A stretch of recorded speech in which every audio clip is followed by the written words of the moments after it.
My son, if sinners entice you, do not consent. If they say, come with us, let us lie in wait to shed blood. Let us lurk secretly for the innocent without cause. Let us swallow them alive like hell, and whole like those who go down to the pit. We shall find all kinds of precious possessions. We shall fill our houses with the spoil. Cast your lot among us. Let us all have one purse. My son, do not walk in the way with them. Keep your foot from their path. For their feet run to evil, and they make haste to shed blood. Surely in vain their net is spread in the sight of any bird. But they lie in wait for their own blood. They lurk secretly for their own lives. So are the ways of everyone who is greedy for gain. It takes away the life of its owners. Proverbs 1:10-19.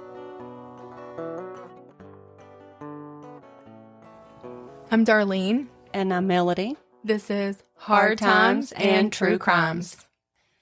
We would like to remind you, in our show notes will be links for the Amazon Prime offer for young adults if you have those in your home and you want to get the 6 months free trial, which is number one, a great deal. But number two, the Prime Day is coming up on October 8th and 9th. Yes. And that offer is good through October 31st. So if you sign up through that link and get a free 6-month trial, then you can probably get some really good Prime Day deals as well.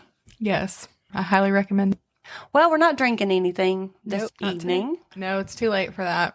But you were going to tell us about your trip Yes. and then about your Nespresso machine Yes. and how that ties in together. So Lindsay and I, my workmate, we just went on a training trip for our job to West Virginia. And when we were in West Virginia, I brought my Nespresso machine to the hotel with us. Which is so funny to me. And we had lattes every morning. If any of you guys don't have an espresso machine, I highly recommend it, especially with fall coming up. And even in the summer, because you can make iced coffees with them too. It makes them frothy, just like coffee shop coffee. I know, you're like a barista now. I didn't even know what an espresso really was until you explained it to me. But And people spend, $5, $6, $7 a day on coffee. yeah. And when you can have it for $1, that's really nice. But you just packed it up and carried it with you. I just packed it up, carried that. And when I got there, I got some cream and my milk. I use Fairlife protein milk. And so, nice. And I have a frother that, for my milk and stuff too. So yeah, we had lattes every day. That's great. I can picture you in your hotel room mixing that up.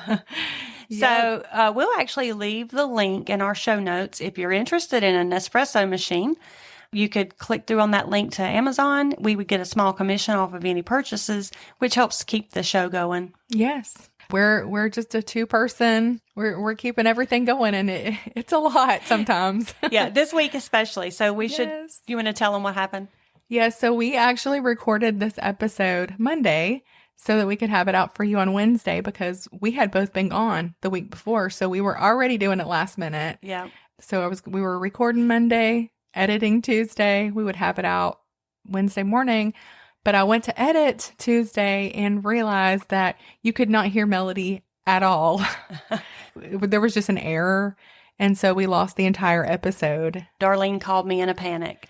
This episode will come out a week later, maybe. This is not Melody's first time hearing this story. Right. She'll respond, but in a different way because she's not going to be surprised. Exactly. All right, guys. So this is a crazy story. As I just said, Lindsay Arroyo and I, she listens to the show as well. Hey, Lindsay. She and I went on this work trip to West Virginia. And first of all, let me just say West Virginia is a beautiful state with some wonderful people there. We met some really great people. During the day, we walked. One day we walked 7 miles. We walked a lot while we were there. Just some beautiful, beautiful trails. One day while we were there, we wanted to go look at Valley Falls, which was just gorgeous. I showed you pictures of it. Your pictures on Facebook were beautiful. It was gorgeous. Well, on the way, we were passing by this little small town, kind of a town, if you can even call it that. It was less than a town. I don't think there were any stores there at all. It's called Quiet Dell. And I told Lindsay, I was like, that sounds so familiar to me. So we went on and went to the falls. And then on the way back, I said again, that sounds so familiar. And then I was like, you know what? It just sounds like one of those towns. It almost sounds like something you would hear on TV. Yes. And so I thought I probably haven't actually heard of it, but I just said, well, let me just look it up and just see. Well, when I did, I realized where I had heard of it. A terrible murder happened in this town during the 1930s. I told Lindsay, I know what story I'm doing. And I just want to say, let our listeners know, Darlene finds a story everywhere she goes. Yes. She's always looking for a story to do for you guys that maybe that you haven't heard before, possibly. Yes. And so she's always on the lookout and she finds them. If I travel to a place, you can guarantee I'm going to find a murder that happened there. This is the story of the murder farm in Quiet Dell, West Virginia. Okay, I'm going to start out telling you about Harry Powers, who was actually born with the name Harm Drenthe. He was born on November 17th in 1892 in Beerda, Netherlands. His parents' names were Wilco and Janty Drenthe. He had a sister named Greets. She was his only sibling. Even though she was a few years older than him, they were really close. She was almost like a second mom to him. His parents tried to have other children, but they had lost a baby before he was born. And then after he was born, they lost another child. And so they just never were able to have any more children. Growing up in Holland, doesn't it sound picturesque? It really does. Well, especially I feel like in this little village, because it was said that Harm always had plenty of boys his age to play with. In the summertime, they would hike and play along the dike banks. And as much as he enjoyed friends, he also enjoyed spending hours alone, laying in the shadow of the town's windmill. Sounds idyllic. It said that he would watch cattle graze in the pasture. His dad said he was always a dreamer, but no one quite knew what he was dreaming about. When he reached school age, Harm did very well in school. He was actually one of the smartest boys in his whole class, but he didn't like his teacher. In that village, when you had the top grades, the teacher would let you sit by her, and he refused. He was like, no, I don't want to sit by her. I don't like her. He just seemed not to like girls very much. So yeah, even when all of his other friends came of that age to where they're all about girls, he just wasn't really interested. His father would later say that his emotions were deep-seated and that he had intense likes and dislikes. And they were very strong and they were expressed. He hated farm work as well, but he loved music. And I do think that that can tie back sometimes to personality. Some people are just more artistic and some people are more practical. And when he was a child, I think he was just had that artistic personality. And maybe it wasn't nurtured. You know, Hitler wanted to be an artist. He actually really, really, really wanted to pursue arts. I wonder if he had been an artist, would he have turned out like he had? Somebody said, because artists are often procrastinators. Sometimes they don't live up to their potential. And somebody said that it was easier to start a war than it was to create art. Okay. Yeah. Interesting. I thought that was interesting. Yeah, and you didn't tell that in the first time we recorded, so. Did you know that about Hitler, though? You know, I don't know if I did or not. Like, it seems vaguely familiar. I don't know if I've read it before, but for some reason I wasn't totally surprised. So I feel like I may have heard it at some point. Yeah. So anyway, but he did become an impressive accordion player. Okay. So, I don't know. Sounds like a typical Hollander to me, right? It really does. It puts me in mind of all the books I've ever read that took place there. You know, the one about the hole in the dike. Yep. And I think maybe Hans Brinker and the Silver Skates. It just kind of makes me think about that type of landscape. Yeah. Harm's father did work on nearby farms for a living, as did most of their neighbors. One of the young men who worked as a farmhand would end up courting and marrying his sister, Greets. His name was Everett. If Harm could have flat out refused to work in the fields, he would have done that. But his parents didn't even allow him to really entertain that thought because hard work, fundamental to Dutch life, and, you know, they weren't going to have their son be lazy. Right. And so from the time he was 14 until he was 17, he worked as a farmhand there in Holland. But when he was 17, he had this opportunity that came along. Friends of the Drenth family had gone to the United States when Harm was 15, and they would write letters back, just telling them about their adventures and how life was going there.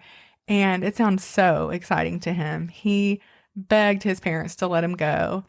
They told him, it's up to you. If you save, if you put the work in, then you can go.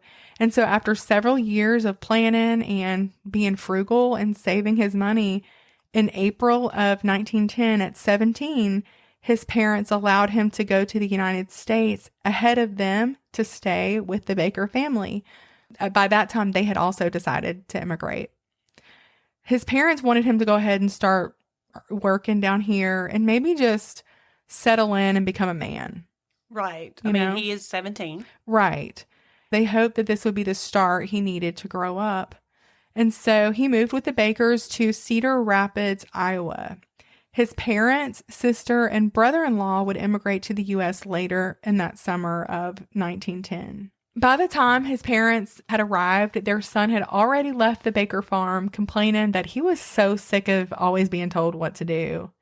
Typical teenage boy. I know, right? He and his parents had some different ideas. They thought he was coming to work and to settle in, but Harm was coming to the U.S. to get away from that kind of work. He wanted something different.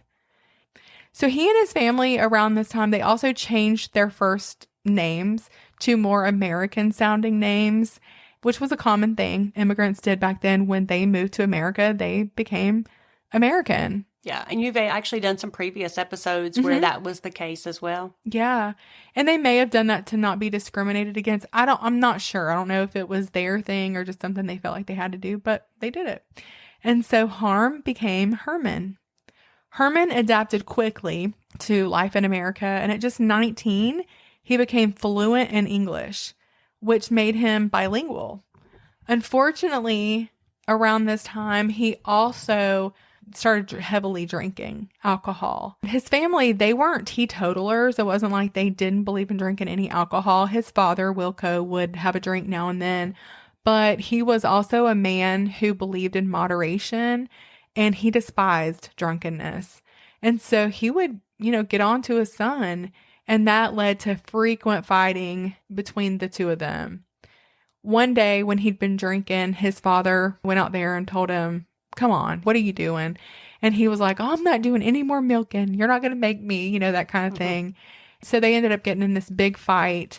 I don't know what his dad said to him, but I do know that Herman ended up attacking his father and beating him with his fist. Wilco would later recall that his son had been so mad that he was shaking. And I'm sure he was probably under the influence. Oh, yeah, he was. Yeah. Yeah, you might have said that. I don't know if I did or not, but yeah, he was drinking. When that happened, he threatened to leave, but his mother begged him not to go. She was really torn, I think. That's hard. It was her youngest, and it was her, and it was her only son. I know she wanted other children and wasn't able to have them. Yeah. And so she probably really clung to both of her children. Yeah, it sounds like it. When he did end up leaving, it really broke her heart. But as far as Wilco was concerned, it was good riddance. He was relieved because his son had attacked him multiple times when he was drunk. His sister was just about as heartbroken as their mother, but she had a husband, and I think, he was like, "Look, your brother's a jerk." And Everett agreed with Wilco and hated the way Herman drank and treated his parents. Everett had really become like a son to them as well. He thought his drunken laziness was just unnatural, especially, like I said, for a Hollander whose existence was built on, hard work. So Herman left the family farm in 1915, and his mother was really afraid she was never going to see him again. But he showed back up in 1917 with a brand new car. He had moved to Madison, Wisconsin when he'd left home, but he wanted to come back and show his family that he'd done well for himself as a door-to-door salesman.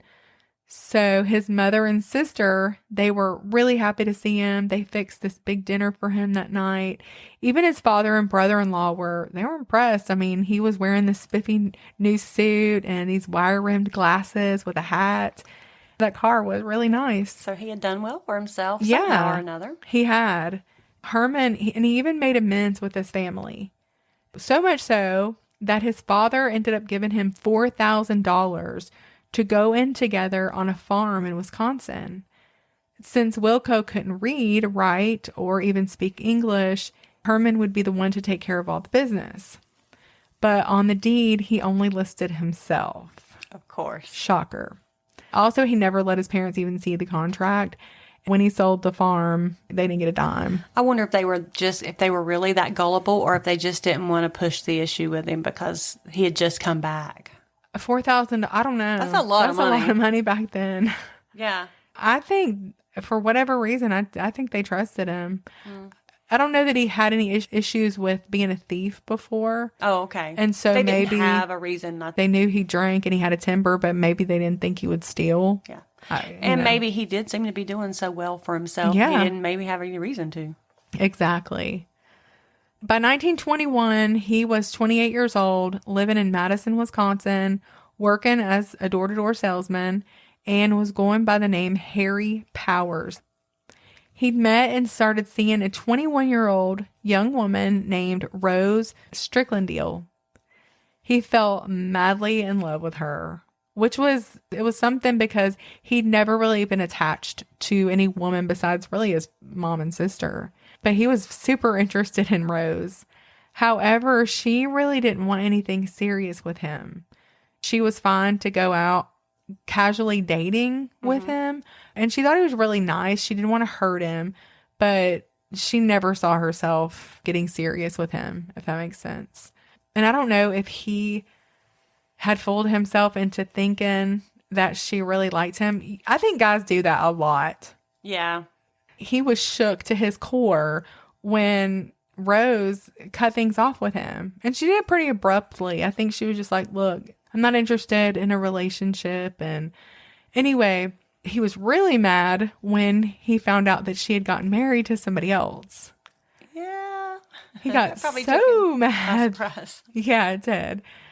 He actually tried to burn her house down. Yeah, that's red flag number one. Yes. But thankfully, the fire didn't spread. He was promptly arrested and convicted of arson. He was released from prison after serving only 15 months. He's shown at this point that he is dangerous. Really, I think but when you can punch your own father, Yes. you're dangerous. But this shows like, okay, this is another level. Yep. It was somewhere around this time in 1922 that he started using the services of matrimonial newspaper advertisements, also known as Lonely Hearts ads. Guys, if you haven't listened to the Lonely Hearts Killers episode, you should go back and do that. Yeah, I think that was it number 14. I believe it was. And that was one of my very favorite ones that you did. Still Yes. is on my top. So go back and listen to that if you have a chance. Yes. He was particularly interested in meeting widows whose husbands had left them substantial amounts of money. In his spare time, he worked for Eureka as a vacuum cleaner salesman. In 1924, under the alias of Joseph Gildo, he married a 50-year-old woman named Miss Allie Province. Shortly after saying I do, he served his new bride some coffee with sleeping powders and ran off with all of her money and valuables. Oh, gracious. This heartbroken lady, she did take out a warrant against him, but he was never arrested. They just didn't find him. No. And who knows how hard they tried. Well, and he was using a different name. It was very taboo to be writing in these matrimonial papers. They were kind of like the seedier newspapers. People felt like... Wouldn't they be surprised today when you can get on, what is it? What's the... online dating. Yeah, but there's Plenty of fish. I don't know. Is that what it's called? There is one called that. I don't know. There's a lot of... Just the fact that you can now do this so easily. Oh, yeah. I have a friend who met her husband and married him. And, I mean, it has just been... They've been married now like 15 years. And it has been... Yeah, my cousin... a godsend. Yeah, my cousin did that as well. I know 2 or 3 people that have met online. Yeah. I will say I know several who have met online, and it was a nightmare as well. Disastrous. Oh, I'm sure. And then in 1925, Harry proposed to a woman named Lena Fellows.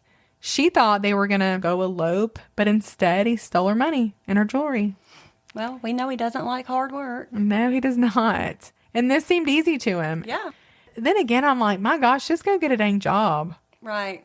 Well, you know, he doesn't want to. I mean, it's Right. just that whole laziness factor. Why get Yeah. a job when I can just con people out of their money?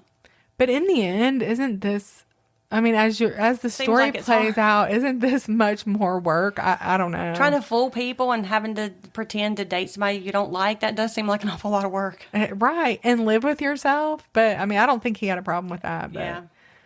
In 1926, he started writing to a woman named Luella Strother from West Virginia. There were at least 40 letters exchanged between the two of them, and we know that because later the cops would find those letters. In 1926, he started writing a woman named Luella Strother from West Virginia. There were at least 40 letters exchanged between Luella and Powers during their courtship between 1926 and 1927. There could have been more, but we know that just because there were at least 40 because they were found by police later. In 1927, Harry relocated to West Virginia. Luella and her sister owned a small farm in Quiet Dell. So Quiet Dell, like I said, that's that little community over by the falls that I was telling you about. They also owned a little combination house, tiny grocery store, in a little neighborhood, Broad Oaks, in a section of Clarksburg. So Clarksburg was a little bit bigger. It wasn't like a huge city, but it was much bigger than Quiet Dell. So they're about 7 miles apart. They actually had a place on both. So they had the farm in Quiet Dell, Okay. and then they had the little combination house and grocery store in Clarksburg. And I think that they spent most of their time in Clarksburg. Okay, so their little place in Clarksville was located on the northeast corner of Quincy Street and Lynn Avenue, but it was torn down a long time ago. So now it's this empty lot, right? Mm-hmm. But there's still several of the original steps leading up to the property from the street. I know this because my friend Lindsay, she drove me over there, which was so sweet of her, and trekked me all through this neighborhood, got out with me so that we could take pictures to post for this episode on Facebook. I can just see that She now. was terrified. So I was afraid when we were like out in the country, like on these roads by ourselves. I was really scared when there was nobody around because I'm like, a crazy person could just come out and do anything to us. Well, she was super brave then, but she was terrified in this neighborhood. And I wasn't afraid then. So it was funny. Luella, she wasn't rich, but she was comfortable. She, had her little grocery store and all that. And like I said, she had been left some land. Unfortunately, even though she and her sister lived together, she was lonely. And she was lonely for male companionship, and she desperately wanted somebody to settle down with. Now, she had been married before, years ago. She was actually married to somebody who was convicted of murder in prison. Mm-hmm. Oh, wow. Yep. I don't remember. You probably did say that on the first one, but for some reason I didn't remember that. He was convicted of murder. And now I'm wondering, he may have actually been acquitted. Maybe it was deemed like self-defense or something like that. But yeah. Oh, okay. But it's interesting. Just an interesting little tidbit there. But anyway, she fell for Harry Powers, of course, and his beautiful way with words. And surprisingly, he actually stayed with her and didn't rob her. Now, I wonder, was that because he really loved her, or? I don't think that this man is capable of love. I think that everything has some selfish intent. True. Okay, I see where you're going with that. Mm-hmm. I think somehow this must have benefited him. Yeah, that's a good word for I it. think that she was probably a lot like his mother. She was about 7 years older than him, and I think she mothered him. Yeah. Harry and Luella Powers were married in 1927. Now remember, he's already been married. That's right. He's still married to that other lady? Yep, he is. Yeah. He was 34 years old and... Oh, wait, he was married to the other lady, because I do remember the first time we recorded this, I said he was a bigot, but I meant to say he was a bigamist. Yes. Okay. Yes, he was. He was 34 when he married Luella, and she was 41. Now, he continued to work as a traveling vacuum salesman while Luella managed their little grocery store. I think I said this last time, but I'm genuinely confused to why these women were attracted to him. Yeah. Because he was not handsome, but he didn't look dangerous. Well, and you've seen the picture. I did. And I will say, and he's a smooth talker. And women fall for that stuff all the time. He's good at what he does. He's a salesman. He sells himself to these ladies. He does. And it goes to show, and I think I said this last time too, that dangerous people, they don't have a look. You know, they just don't. So anyway, but he was pudgy, short. It said that he was pig-eyed. I have no idea what that means, but okay. I don't know what that means either. To me, he just was very below average. Okay. You know? Yeah. He did have blue eyes. Like ice, yes. kind of like ice blue eyes. You said that, yeah. And he had chestnut brown hair. And so, I don't know, maybe he had that going for him. She didn't care about looks. It wasn't like she was a raven beauty herself. She was just happy with him because somebody there to keep her company. He was very thoughtful, always bringing her gifts. And she spoiled him as well. He had asked her for money to build a barn garage type building out on their little farm in Quiet Dell so that he could put up their fruits and vegetables to store them through the winter. And it was his way of helping her. And she just loved him for little things like that. Asta Eicher wasn't the kind of woman to have taken out. This is another one. We're going on to another woman now. Okay. Asta Eicher wasn't the kind of woman typically who would have been taken out Lonely Hearts ads. She had immigrated from the U.S. from Copenhagen, Denmark in June of 1907 with her mother. She moved to Cook County, Illinois, where she met a man named Heinrich Henry Eicher, who also immigrated to the U.S. from Switzerland in 1907. They were married less than 1 year after they met in April of 1908. Henry was an extremely talented silversmith. So he had been a silversmith before he moved to the U.S. He and his wife built the successful life together and business. They had 3 kids, you know, like I said, that booming business house in the Chicago Park Ridge suburbs. Henry, he had a garage that he worked at, a barn, where he and other silversmiths worked in their off hours.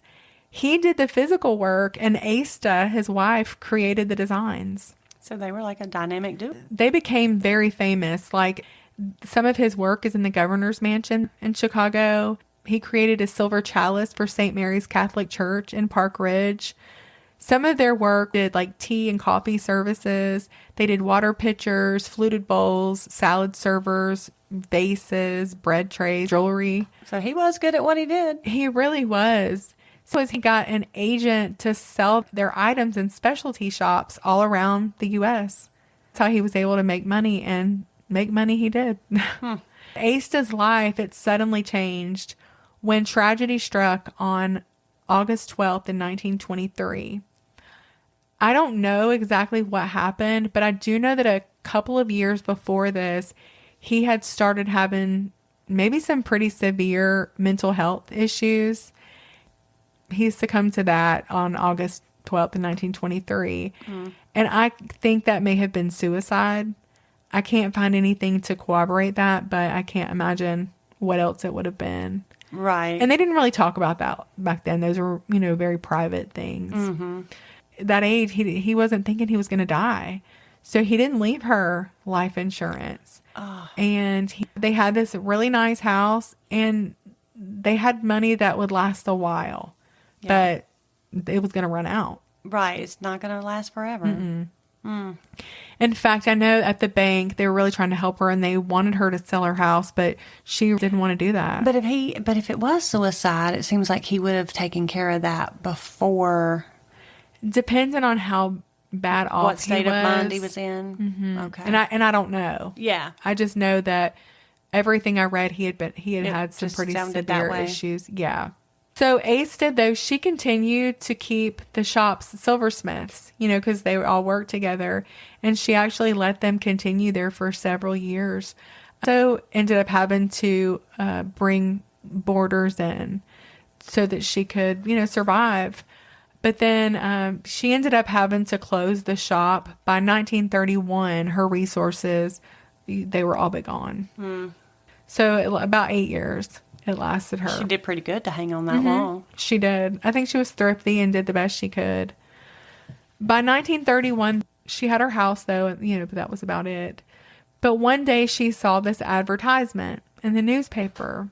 She felt really drawn to the writer, whose name was Cornelius Pearson.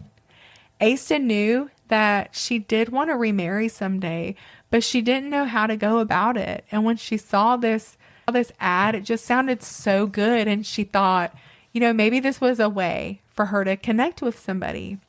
And so she kind of threw caution to the wind and responded to Mr. Pearson's ad. And surprise, surprise, Cornelius Pearson was Harry Powers. Here's the ad that she responded to.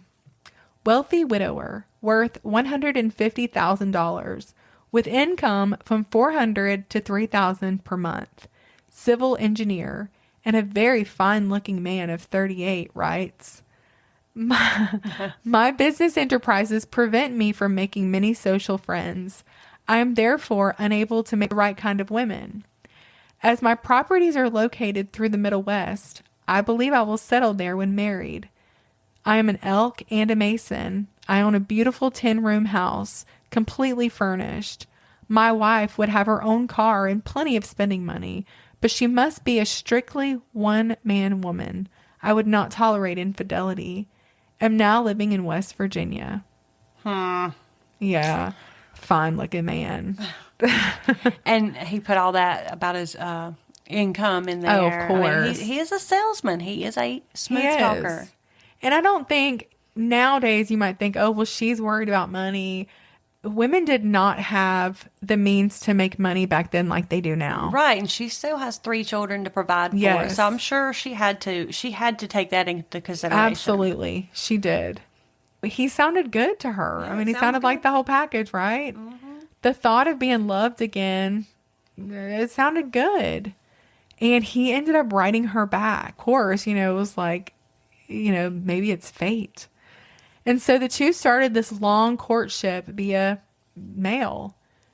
The more he wrote, the harder she fell.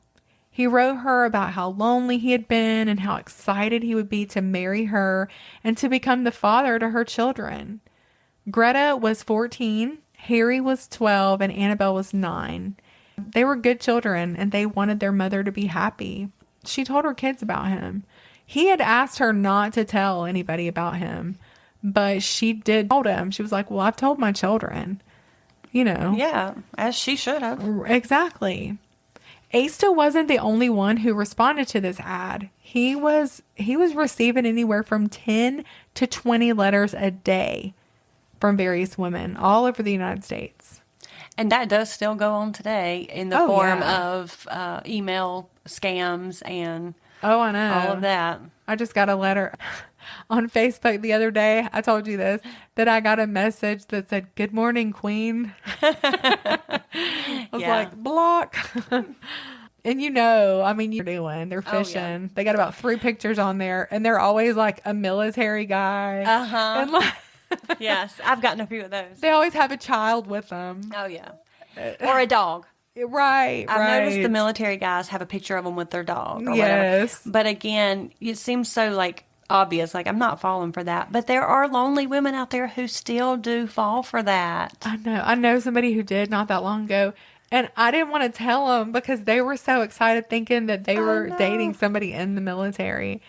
And so I told this person's child, who was an adult, but I was like, you're going to have to tell your mom. Yeah. Like, she's not dating this person. It's I know, a scam. it's so sad. I know. Yeah, my sister was buying some furniture, Facebook Marketplace, and met this lady and quickly realized, oh my goodness, the reason she's selling all this stuff is because she's thinks that she's going to go meet this guy and marry him. He was younger than her, and my sister, I think my sister did try to tell her, but it's just heartbreaking. It is. I saw this poor lady thinks she's dating Post Malone. Oh, what? Really? Yes. And she's like probably in her 50s or 60s. She thinks she's dating Post Malone, and he has an African accent. Oh my gracious. Oh my I gracious. know. I'm like, oh my God. Okay, so the moral of this story is don't be gullible. Please. If it sounds too good to be true, It it is. is. If military guys are not constantly approaching you for dates, they're not going to do it online Right. either. Anyway, after months of romantic letter writing back and forth, on June 21st, 1931, the couple would finally meet. Asta was so excited, but she was terrified at the same time. You know, she had not dated. Yeah. She had met and married her husband, and it's easier to write a letter than it is to be in absolutely. front of somebody's face. And so she was really nervous, but she did feel like she knew Cornelius, even though she didn't at all. And that wasn't even his name. Yeah, she just couldn't wait to marry him. She had never left her children with anyone overnight before, but Cornelius had asked that she get someone to watch the kids for a couple of days because he wanted them to be alone when they exchanged their vows, and he wanted them to spend a few days alone for a honeymoon. So Asta called on her best friend, Elizabeth Abernathy, and Elizabeth was happy to do it for her. She kind of explained, she was like vague, of course. Nobody knew that she had met him, how she met him, you know, like through the newspaper. So she was happy for her friend. A week later, Elizabeth got a letter in the mail from Asta telling her she was married and that her husband would be picking up the children. Elizabeth thought it was weird. She'd, been friends with Asta for 13 years, and the handwriting did not look like hers. But you know what I mean? She just wasn't, she was like, well, she just thought maybe she was being paranoid. Yeah. The next day, Cornelius shows up and spends the night at Asta's house before going to Elizabeth's the next morning for the kids. He was immediately he was hugging them and promising them all of these wonderful things. Harry was going to have a dog and his very own pony. Annabelle had a big doll waiting for her at their new home. And in a few years, she would study the violin abroad. Greta was going to have a small automobile of her own and a piano. The kids were just wide-eyed with excitement. Sure they were. As any kid would have been. I would have been too, and I'm grown. Yeah. And then he told them that it was time to get started. They needed, and they were ready to see their mom. So they were ready to go. And Elizabeth, she was like, they're not dressed for a long distance trip. She said the girls had on, I don't know what this means, but beach pajamas. And Harry had on some kind of swimming trunks and a t-shirt. But he said, you know what? I'll buy them new clothes on the way. We really got to get started. And off they went. On the way, Harry sent Greta into the Park State Bank with a note from her mother asking for the remaining balance. And there it is. Mm-hmm. But the teller refused to give it. He said, this looks like forgery to me. This is not your mother's handwriting. When she got back into the car and told Cornelius what the teller told her, he and the children sped off. They got out of there quick. Oh, there's the other red flag. And that would be the last time anyone ever saw the Eicher family. I hate this. Now, at the very same time he's wooing Asta Eicher, he was corresponding with several other women. And one of these women were Dorothy Lemke. He had courted her just as intently as he had Asta. Dorothy was a trained nurse who went through a divorce several years prior and lived with her brother and sister-in-law. In July of 1931, right after this whole thing with Asta and her children. So in July of 1931, Cornelius Pearson shows up to their Northborough, Massachusetts home. It had been a long time coming for Dorothy, who was head over heels already. Harry won over her brother and sister-in-law. Of course, they didn't know either that they'd met through these Lonely Hearts ads. She had told her family that they'd met a year earlier while they were having dinner at a hotel in town. They really felt like he was just exactly what Dorothy needed. He had perfect manners, a great sense of humor. He was going to take care of her. He had his own money, so he didn't need anything from her. The very next morning, he proposes to her. Oh, wow. That's fast. Very fast. And of course, she Yeah. happily accepts. Another red flag. She tells her family that she was going to be married and move to West Virginia with her soon-to-be husband. She packed her trunks with her most valuable things and took them to the train station so that they could be sent to Virginia. And then she draws out her entire life savings. And they set out for Cornelius's ranch on July 28th. And that was the last time anybody ever saw Dorothy Lemke. In August, Henry returned to Asta's house in Illinois without Asta and the kids. What happened was one of the boarders that used to live with Asta, he came over there to pick up a few of his things because she had told him about a month or so before, she ended up leaving with Harry. She's like, met somebody, I'm going to be married. And so you probably should find somewhere else to live. And so he did not like this at all. I mean, they became really good friends. I mean, he lived with her for years. Yeah. It was very weird for him to come back that day and for him to see Cornelius there. He knew, it was just a big red flag to him. And so he gets in touch with Elizabeth Abernathy and they call the cops. And why was Cornelius back there? I don't remember. Yeah, I'll tell you now. Okay. So when he calls the cops, the cops come and he's like, oh, hey, nice to meet you guys. The reason I'm here is because Asta and the children are overseas. They're on a little trip that he sent them on. They said that her property taxes, he'd paid them in full and he was just clearing out the home so that he could rent it out. Oh, okay. So basically he's hauling out all her good stuff. Yes. That's what he's doing. And there really wasn't much authorities could do because he did have this paperwork, that kind of confirmed his story. So he told them that he was from Fairmont, and he actually told them he was a hotel owner in Fairmont.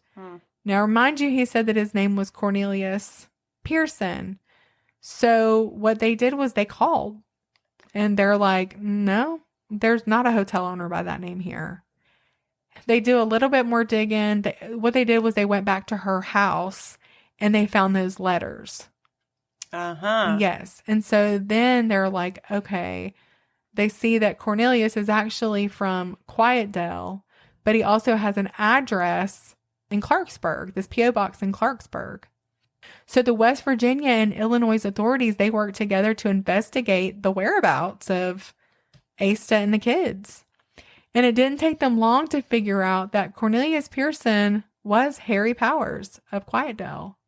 Like I said before, Clarksdale and Quiet Dell are about 10 minutes apart. When police questioned him, he said, yeah, I know Asta and her kids, but I don't know where they are. The last time I heard from them, they were out west. But when they searched the home, they found a silver tea set that had belonged to Asta. They found clothes and jewelry that belonged to her, as well as belongings from other women, including Dorothy Lemke. They didn't really know about her at the time. So now I'm going to give a little bit of a graphic warning because some stuff is coming up.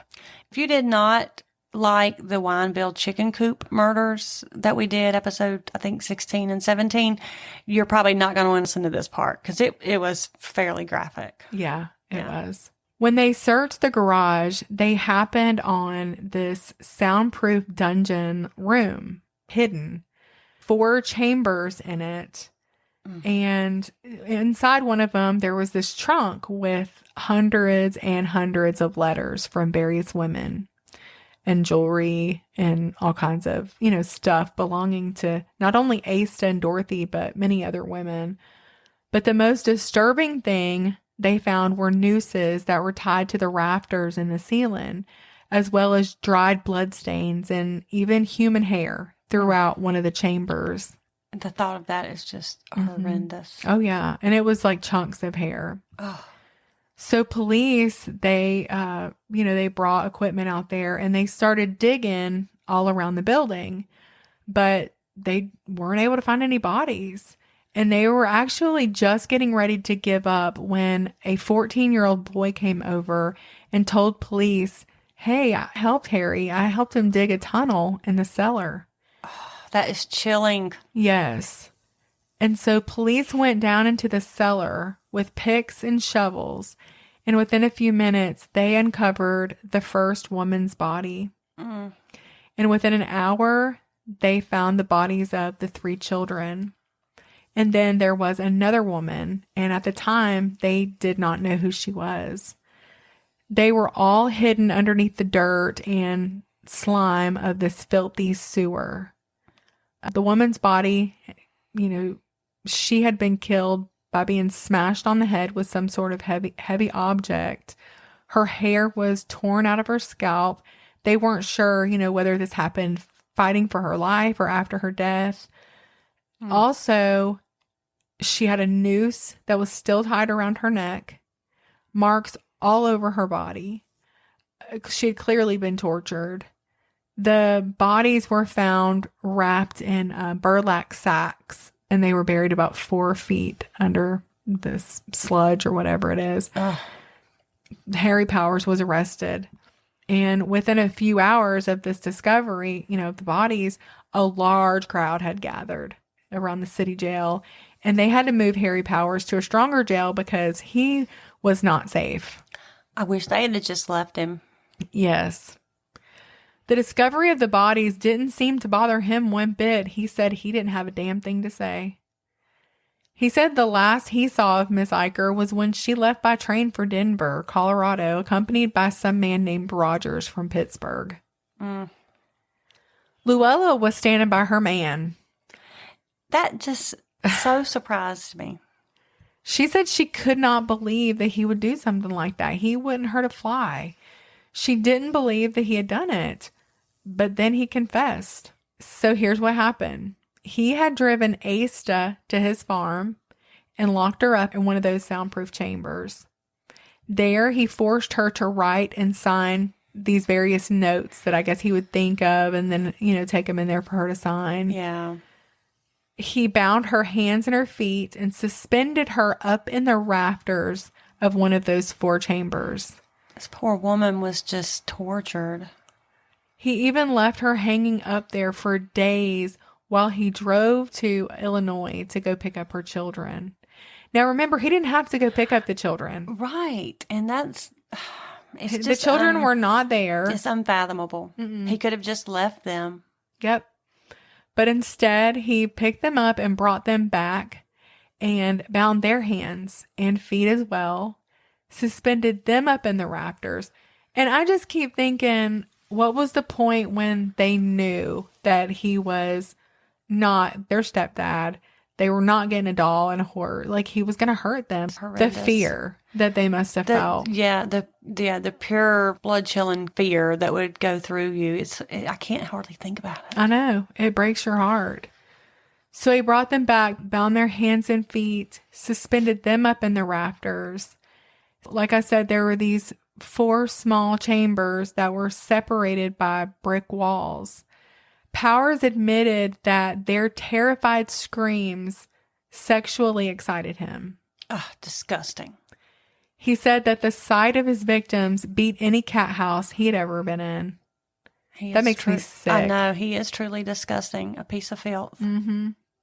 And then when he'd gotten everything out of them that there was to get, he forced 12-year-old Harry, he let him down from the rafters and forced him to walk into the chambers of his mother and sister one at a time, made him watch as he murdered them one by one.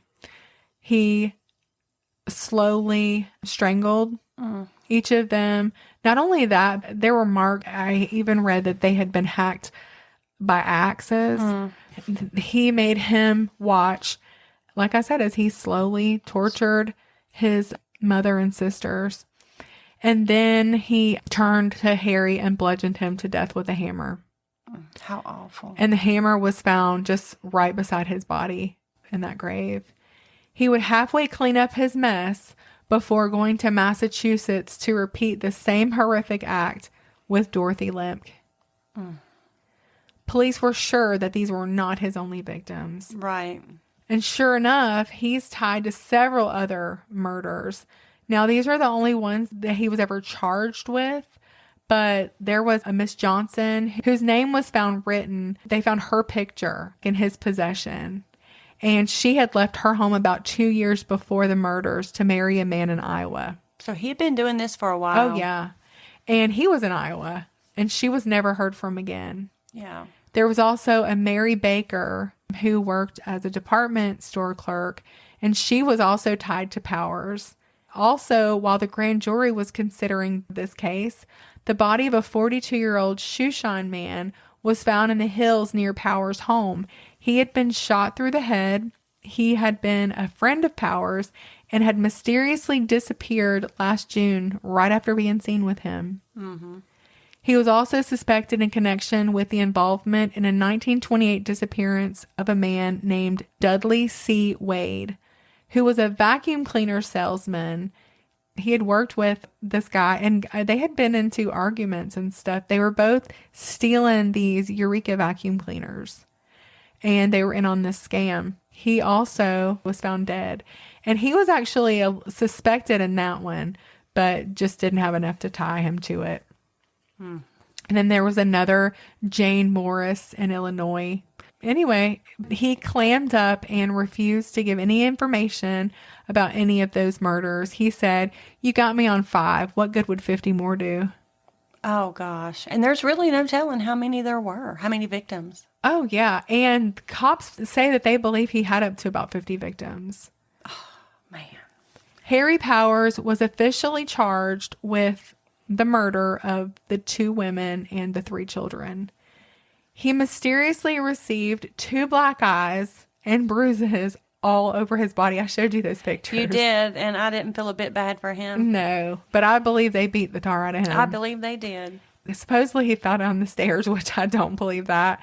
They probably did beat a confession out of him. I think they did that probably back then a lot, but I believe he did it. I mean, they found those bodies in his... With that much evidence, they probably just didn't want to see him get off on any...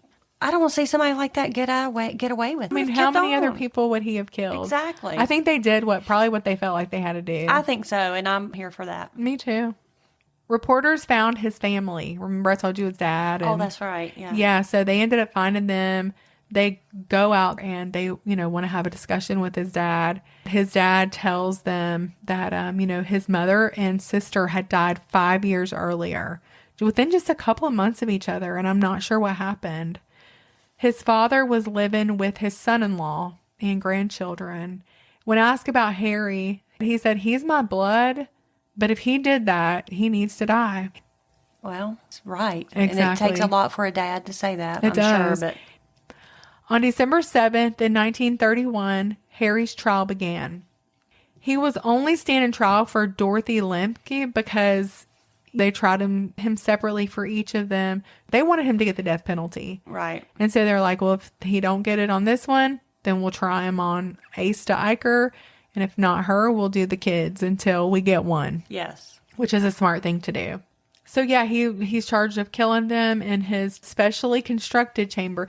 Okay, do you remember when I said he had asked his wife for money to build that Yes. garage, that barn, so that he could store vegetables? Well, this is what he did with that money. So not only that, but this is so premeditated. So premeditated. He had these chambers built, these secret chambers in there. He knew more than one. He had 4. Yeah. So this was very premeditated. He planned to torture. He planned to tie, all these things. Yeah.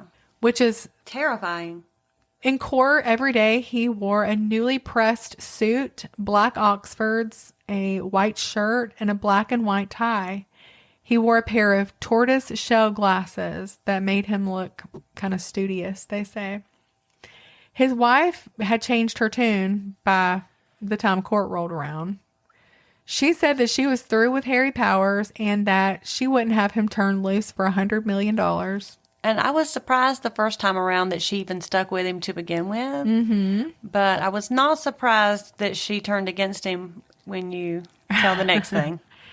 Well, I'm sure she was shocked when he broke down saying that the only reason he had even taken out these Lonely Hearts ads was because he had so many marital woes. For the past 4 years, he had been so miserable, And it had led him to send letters and pictures to these matrimonial clubs. Yeah, your marital woes make you a sadistic serial killer. Right, exactly. He literally wept as he was saying all of this.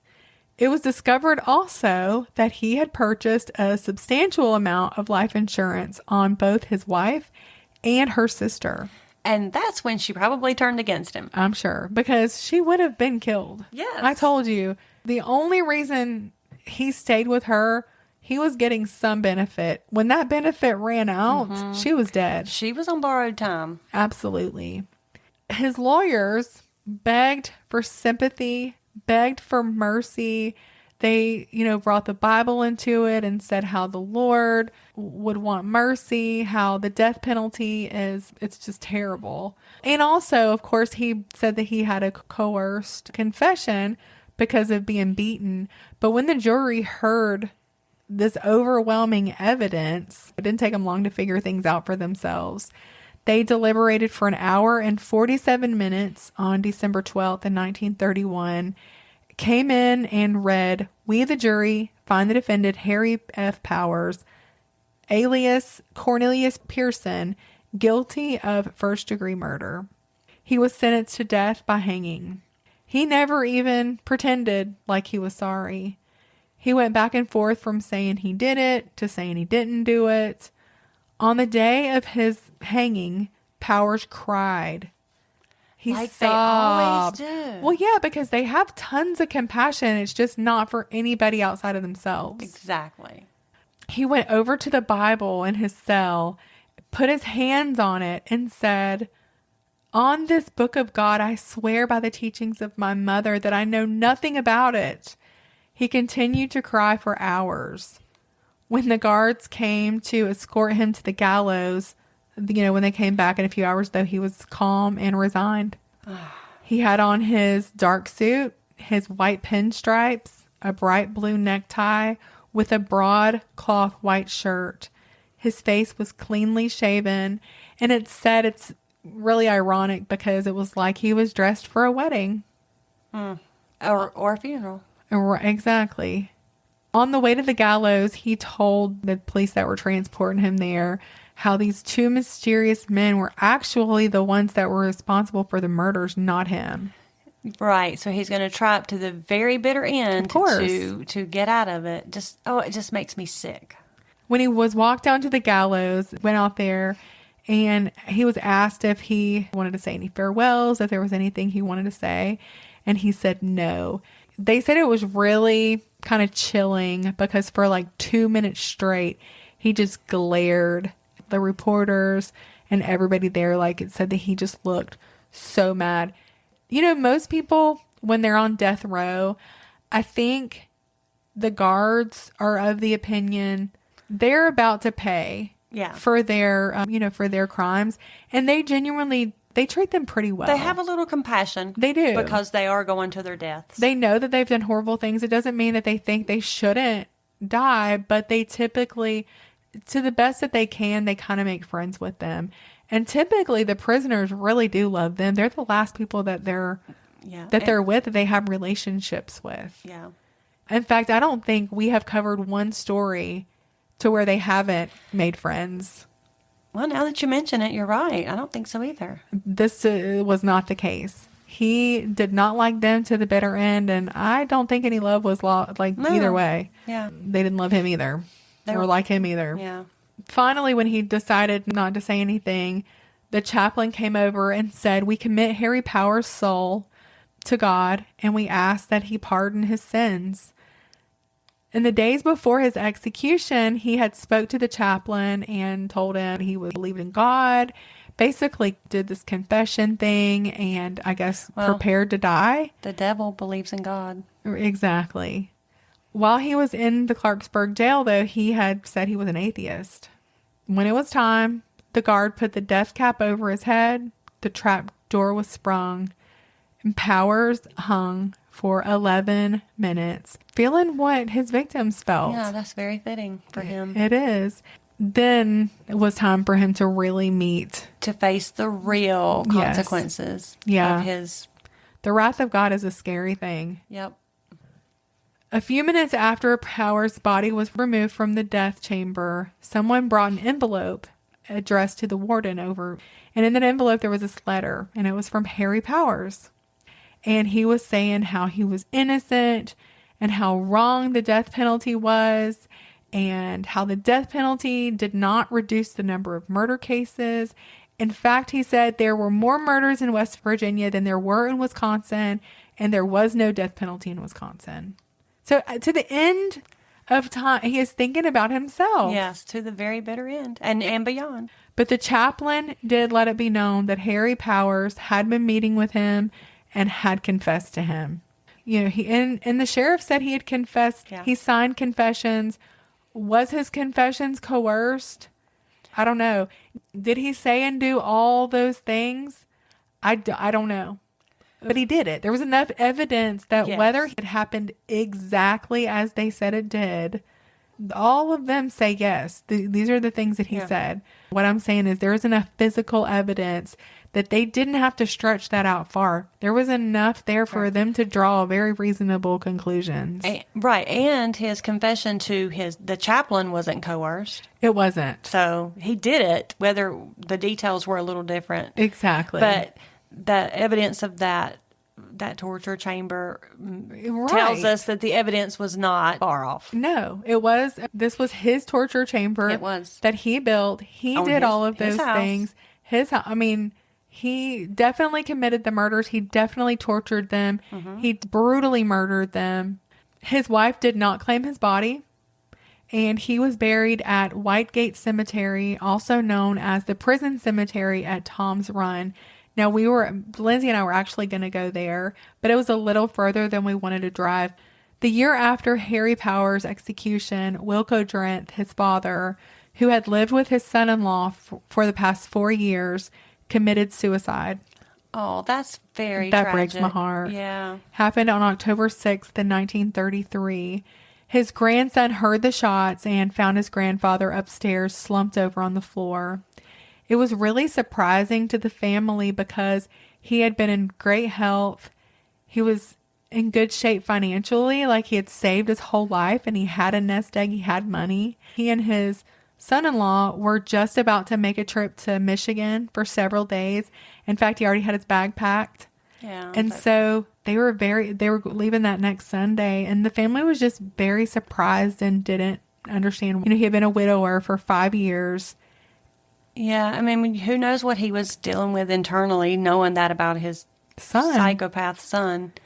But I mean, and if he felt any guilt, like if he was like, well, maybe I should have done this different, or maybe I should. I mean, I would as a parent, I would be questioning every choice I ever made. Of course. But I mean, and I know it's not uncommon for people when they take their own lives that, I mean, my dad himself said to me on a phone call just 2 days before, I'll see you Thursday at Thanksgiving. He was coming here and we had plans. Right. So you never know. Yeah. I think sometimes it happens in a moment. Yeah. You know, that's just another terrible chapter. It is. In that story. Luella, Powers' wife, she lived 25 more years. She actually passed away in April of 1957 in her Clarksburg home. So she wound up living in the same place in West Virginia where she always had. Now, she did become a recluse after the trial. I don't know if she was shunned. I will say, we talked about this last time too. I don't know how much she knew, how much she didn't know. I do know at the end, the DA, he at first wasn't sure, but did come to believe that she did not know, at least about the murdering part, did not realize he was a killer, and may not have known about any of it. It was really interesting that she had a lot of the belongings of those women, but you got to understand he worked out of town. He had lied to her too, telling her that he had money. They were like, well, where did you think he was getting this stuff? He lied. He was a liar. Yeah, and good at it. And he was good at it. And I will say that the letters were going to the post office box. They weren't going there. Mm-hmm. He had that building where he tortured everybody at. Well, in there, that's where they found all those letters as well. So it wasn't like It looked like he was trying to hide it. And that was at the farm, not at the house where she was living. Exactly. Okay. Now, she could go out there, and I think she did, but not to that building. Okay. A lot of people think she may have known. Now, there were some things that were very suspicious. Like, I know he transferred a bunch of money to her and her sister. But again, if she believed he had money, that might not have stood out to her. Yeah. I mean, he could have just told her, I'm doing really well in my sales job or whatever. Yeah. But then again, I mean, I don't know. He was lying to her, saying Just that like he had he money. was them. Like, he would get her to give him money. Yeah. Claiming, oh, I'm expecting this and that. And he probably did get burst of it. And then when he would steal from these women and would give her money. So I can see how she could have really totally believed all that. And I don't know all the logistics of this, but I do know that Dorothy Lemke's family wound up having to sue her and her sister for their sister's money. And that made me mad. Because it made me I'm mad like, too. She should have willingly given that back over. That's what I didn't like about her. Yeah. Not that she stood by him for so long until it looked like he had done her wrong. Right. And maybe her life was on the line. But then the fact that then you're not going to give the money back? I mean, come on. Yes. That to me was terrible. Yeah. Thankfully, the court did side with Dorothy Lemke's family, and they did get that money back. That was right there in West Virginia where we were at, in this beautiful little tiny place. Town. You would never believe that a murder or murders that horrible had happened there. Well, my thoughts on that are, again, it just goes back to people don't look like murderers. It's so true. In places, I mean, murders happen everywhere, not just in bad neighborhoods. And murderers can be nice, clean-cut gentlemen. They don't always look like a scary person. Most of the time, they are, especially in cases like this, they're not going to look scary because they're trying to gain your trust. And, even the devil comes as an angel of light. That's how we're fooled. And so we have to just be careful not to be so gullible. But again, anybody could have fallen for that. And that's what makes it so sad. I was thinking in Florida, our hometown, there's a prison. There are not a ton of jobs down there where we live. There's the phosphate mine. There's the prison. Those were, good jobs with good benefits. So we know a ton of people that worked in the prison. And you would not believe how many good Christian women left their husbands, risk everything for these guys in prison. These inmates. Who just totally ran a con on them. Yeah. I mean, that's all they did. It's like, how do you fall for that? But it happens all the time. It happens all the time. And like I said, I know several women who, even if they didn't leave their spouse, they would do crazy things for these men. But then you think about, that's what they do. They're liars cons. and they're manipulators. They're They're good at manipulating. Absolutely. That is what makes them so dangerous. For those victims, those were some horrendously hard times. Yes, they were.